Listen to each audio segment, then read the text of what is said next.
사랑에 빠진 게 죄는 아니잖아. 네, 그렇죠. 죄는 아니죠. 그런데 한때는 사랑에 빠진 게 죄가 되던 시절이 있었습니다. 오늘은 간통죄에 대해서 이야기해 보겠습니다.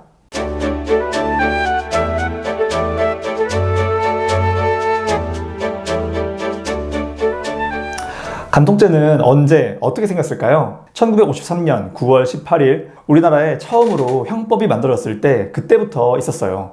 법무부에서 제정할 당시에 그 배경을 살펴보자면은 사람들이 연고지에 묶여있던 경향이 강했던 시대적 상황상 이 간통이라는 거는 상간 당사자들의 양 가문 간의 분란의 소지가 좀 될 일이 다분하다 라는 게 있었습니다. 간통으로 인해서 부모 관계가 흔들리게 되고 그리고 가정이 해체될 경우에 그 피해는 고스란히 나머지 가족들, 특히 이 자녀들의 몫이 될 수 있으니까요.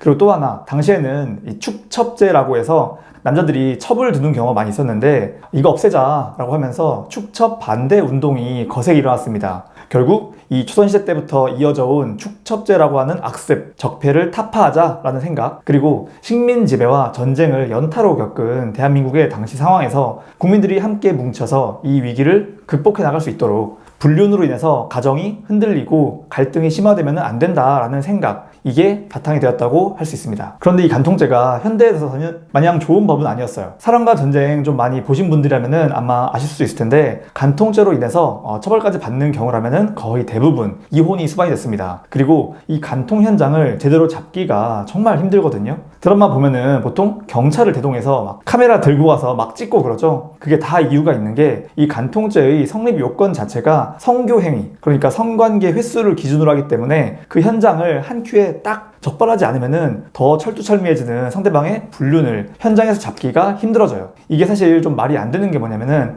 유사성행위, 손잡기, 포옹, 뽀뽀 이런 기타 스킨십들은 전부 다 간통으로 인정받지 못하고 배우자의 성교 장면을 직접 눈으로 실시간으로 증거로 따야 한다는 게 이게 보통 멘탈이 아니고서야 사실 좀 힘들잖아요. 게다가 친고죄라서 내가 이 사람을 간통으로 고소했다가 한번 용서를 했는데 또 간통을 저지르면은 마찬가지로 또 똑같은 현장을 잡아서 고소를 해야 됩니다. 그리고 이 모든 전제는 법률상의 혼인관계 시에만 적용되기 때문에 사실혼 관계다 그러면은 애초에 간통죄로 고소가 안 된다는 얘기예요. 이처럼 간통죄는 언제나 이슈의 중심에서는 뜨거운 감자였습니다. 그 전부터도 수차례 위헌 여부를 두고 많은 갈등이 있었고 유지해야 된다고 주장하는 존치론과 폐지해야 한다고 주장하는 폐지론이 팽팽하게 대립을 했어요. 존치론 쪽의 의견은 간통이라는 행위는 이 혼인과 가족 공동체의 해체를 촉진시키는 행위다. 가정이 없으면 사회가 없고 사회가 없으면 국가가 없는 것이다. 간통이 가정과 일부 일처제라고 하는 이 사회 질서를 파괴하는 이상 형사적으로도 처벌받아야 마땅하다라는 주장이었고, 폐지론 측에서는 형법의 최후 수단성에 비추어서 사적인 영역인 성윤리를 보호해야 된다거나 누군가가 부도덕하다는 이유로 국가의 형벌권을 발동할 수가 없고 그런 문제가 있다면 이혼을 하든 민사적인 방법으로 해결해야 된다. 그러니까 쉽게 얘기해서 아무리 부도덕한 일이라고 하더라도 순전히 그냥 당사자들끼리 해결해야 할 사생활의 영역인 문제인 건데 이거를 국가가 나서서 범죄화시키는 게 의미가 있느냐라는 것이었습니다. 폐지론 측의 입장을 들어보면은 뭔가 좀 떠오르지 않으신가요? 네, 제가 예전에 한번 찍은 적 있는 영상인데요. 이 혼인 빙자 간음죄와 마찬가지로 같은 맥락으로 세상의 모든 일들을 법으로 규정할 수는 없다고 제가 여러 번 말씀드렸잖아요. 이 당사자들 간의 일을 국가가 나서서 규범하는 것에 대해서 과연 법은 어디까지 관여를 해야 되는지, 이 논쟁이 바로 이 갈등의 핵심인 겁니다. 간통죄 폐지해야 하나 유지해야 하나 이걸 두고 무려 5번이나 헌법재판소의 심판대에 올랐습니다. 그중 한 번의 위헌소송은 왕년의 배우 옥소리 씨가 주인공이었어요. 요즘 분들은 좀 잘 모르실 수도 있는데 옥소리 씨는 1987년도에 화장품 모델로 데뷔를 했고 1989년 영화 비 오는 날의 수채화로 톱스타 반열에 오른 유명 연예인이었습니다. 옥소리 씨는 배우 박철 씨와 1996년 결혼에 골인했어요. 행복하게 잘 사는 줄 알았는데 사실 위태로운 결혼 생활을 유지하고 있었고 2007년 박철 씨가 옥소리 씨를 간통죄로 고소하면서 이들의 그 부부 생활의 민낯이 세상에 드러나게 됐습니다. 고소 내용은 옥소리 씨가 어떤 파페라 가수와 이탈리아 출신 셰프 이렇게 두 명과 불륜 관계였다 라고 하는 건데, 옥소리 씨는 이 불륜 관계를 일부 인정을 하면서 간통죄에 대해서 위헌 법률 심판 제청을 신청했어요. 그러니까 내가 간통한 거 맞다 아니다 이걸 떠나서 간통죄 자체가 이거 문제 있는 거 아닙니까? 라고 하는 그런 근본적인 질문을 던진 거예요. 이 톱스타들의 이혼도 되게 핫한 이슈인데 탑 여배우가 간통죄로 고소를 당하고 수많은 카메라 앞에서 막 당당하게 개인의 행복 추구권 이런 거를 외치는 모습은 지금 보더라도 굉장히 좀 이례적이긴 합니다. 당시 해외 언론 BBC에서도 이 이야기가 보도가 됐을 정도로 굉장한 관심을 받았는데, 근데 결론은 9명의 재판관 중에서 5명만 위헌 판단.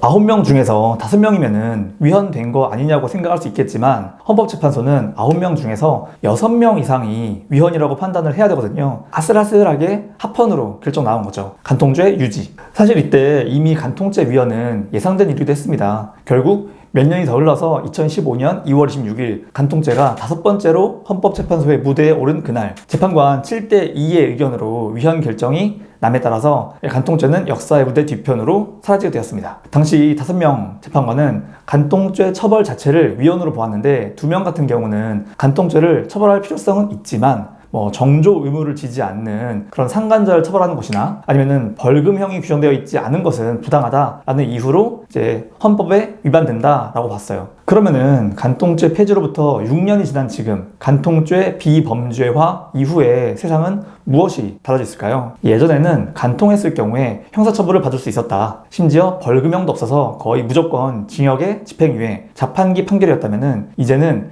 금융치료로 바뀌었어요. 그러니까 간통으로 인해서 상처 입은 사람이 상간자들에게 손해배상을 청구해서 돈으로 보상을 받을 수 있게끔 됐고, 이에 맞춰가지고 법원에서 인정해주는 위자료 액수도 점점점 커지고 있습니다. 요즘 유튜브에 사랑과 전쟁 클립이 자주 올라오면서 댓글에서는 야, 왜 간통죄 폐지된 거야? 저런 사람들은 콩밥 좀 먹어봐야 돼 라고 하는 댓글이 굉장히 많이 보이는데, 여러분의 여러와 같은 성화에 사랑과 전쟁 시즌3가 카카오TV로 새롭게 돌아온다고 합니다. 이 명품 배우들의 명품 연기 너무 기대가 되고요. 어느새 추워진 날씨만큼 모두 건강에 유의하시고, 오늘 영상 끝까지 봐주신 분들 감사합니다. 영상이 도움이 되셨다면 구독과 좋아요 부탁드릴게요. 이상 나무늘병 김현수였습니다. 감사합니다.